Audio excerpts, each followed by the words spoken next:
When Rosemary *, an admin assistant from London, was 27, her parents lent her and her boyfriend £40,000 to buy a flat. "We'd already saved up £22,000 between us, so it was just to give us a better interest rate on our mortgage," she recalls.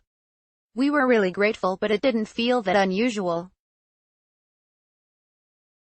All of my friends who live in London and own a house have done it with help from their parents," a recent report from Legal. The Social Mobility Commission reports that 34% of first-time buyers had help from their families, an all-time high.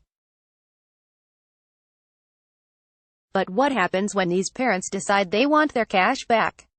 There has been a spike in parents taking their children to court over unpaid property loans, with 3 times as many cases last year than in 2016, a recent Telegraph Money investigation found. Separately, the number of cases of parents taking their adult child or child spouse to court to retrieve money has increased from around 3 a month 5 years ago to around 12 to 15 cases a month, according to Quanta Capital, a company that loans money to those pursuing such cases. Rosemary is hoping that she won't become involved in one of them because, 4 years on, her parents have asked her to repay the money they gave her.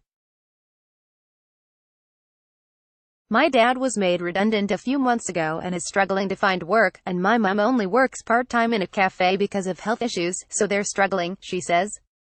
"It turns out that the £40,000 they gave us was the bulk of their savings.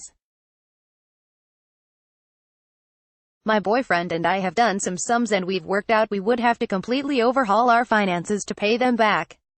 We're thinking of remortgaging our home at a time when we should be saving to have a baby. It's been really stressful because we wouldn't have accepted the money in the first place if we'd known they didn't have much left. My boyfriend is annoyed because at least one of those cases at all times, it's constant, and I'm usually acting on behalf of the parents. Often, they're in their 70s, they've saved their whole lives for this money, and they feel entitled to it back. Dad was made redundant and Mum has health issues. Now they want their £40,000 back.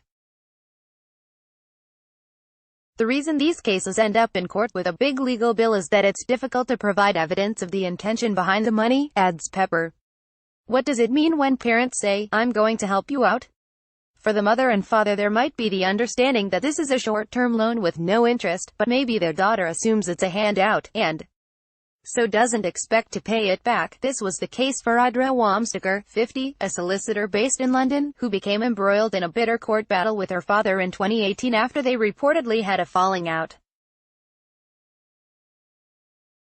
Audra's dad, Paul David, sued her over the ownership of a £740,000 house in Surrey and a £275,000 flat in East London.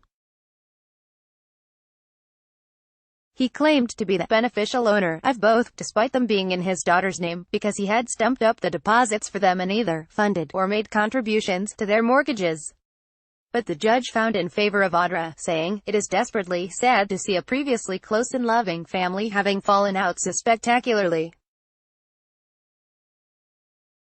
It is perhaps not unusual for families not to document their financial and property arrangements." More recently, entrepreneur Carl Watkin, who had become bankrupt, attempted to sue his daughter, Kate, 37, to claim back some of the money he had gifted her to buy her first home. In a case that went to the High Court in June, Carl argued that he had the only interest in the proceeds of nearly £500,000 from the sale of his daughter's properties, which he had bankrolled. But Kate told the court that her parents helping her onto the property ladder was in keeping with her extremely privileged upbringing, and the judge ruled in her favor. However, cases won't always be awarded in the favor of the borrower from the Bank of Mum. Pepper advises anyone thinking of accepting money from their parents or in-laws to draw up something in writing, such as a trust deed or loan agreement. The document doesn't have to be complicated. It can be a very clear and simple statement of effect, so long as it is signed by all the parties, she says. It just needs to contain details about the basis on which the loan has been made, what will happen to the money if one of the parties dies, or the child and spouse or partner split up, or if the parent needs the money back. Parents give money out of love, support and wanting to help their children get on the property ladder, so they're not thinking about the legal ramifications.